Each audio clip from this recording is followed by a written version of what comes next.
But as we said, the disappointing part about all this, he did not have to allocute. And that's all the families wanted. They just wanted to know why. Like, why?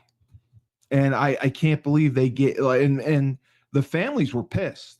Like, I think they were split, but the majority were like pissed that they gave him this deal. They wanted the death penalty, and they wanted, if they did give him a deal, him to allocute and give an explanation. And he didn't have to do that. He just basically, when, he was sentenced, when he got up for it, he pled guilty. He just said, yes, I killed her. Yes, I killed her. Yes, I killed her. And, if you heard the parents, the victim impact statements, two of the girls, or one of the girls' aunts said, listen, I forgive you. My line is open. Call me anytime. I just want to know what happened. And I was just amazed that she did that. But wow, like this dude was, as you say, cuckoo for Cocoa Puffs. Completely. His only texts were to his mom and dad, and he referred to them as mother and father. So the other thing I had want to mention that came out, this was crazy. National Guard troops ramped up their presence in the nation's capital on Thursday. About 7 National Guard Humvees and other military vehicles, and around 25 to 30 troops stood guard outside DC's Union Station. President Trump's move to federalize parts of the District of Columbia's police force began earlier in the week, but troops from the National Guard scaled up their presence Thursday, with several stationed around the National Mall, metro stations at Union Station, near a U.S. Park building, and other places around the nation's capital. On Thursday, as of today, 800 National Guard members have been mobilized to Washington, D.C., according to the Defense Department. Wow. So I don't really understand this. They're trying to quell the violence there, but it has to do with, supporting federal law enforcement agencies that have been called to D.C. The scope may be adjusted based on the needs. They're trying to temporarily detain people and turn them over to law enforcement. At Union Station specifically, there were 25 to 30 National Guard personnel, all military police, 4 Humvees, and it was just madness.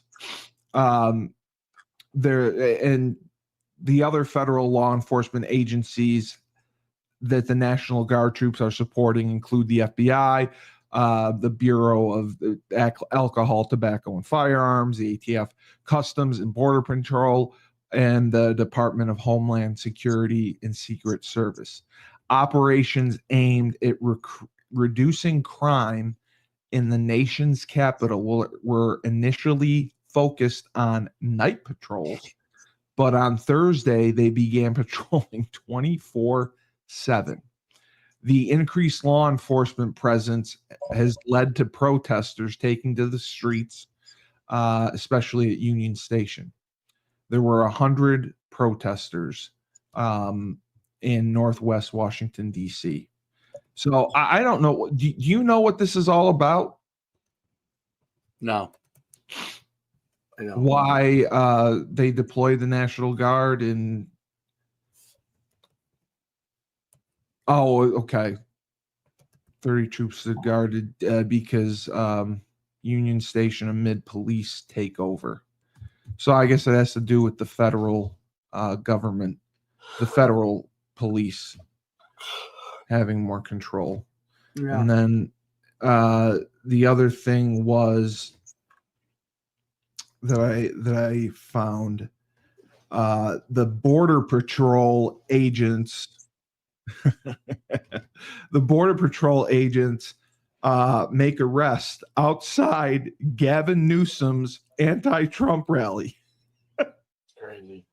Since we won't have politicians who will do that, we're going to do it ourselves. This is just, it blows my mind. U.S. Border Patrol agents had a strong presence outside an anti-Trump rally by California Democratic Governor Gavin Newsom. He's such a handsome man.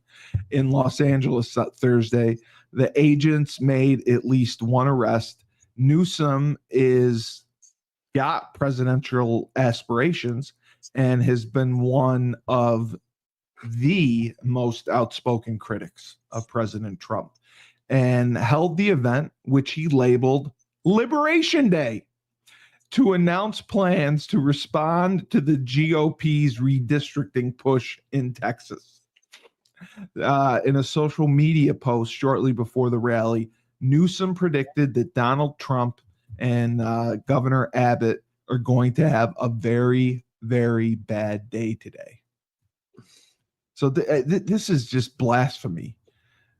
Absolute blasphemy. So what happened was the Border Patrol chief came to Los Angeles and they started removing people.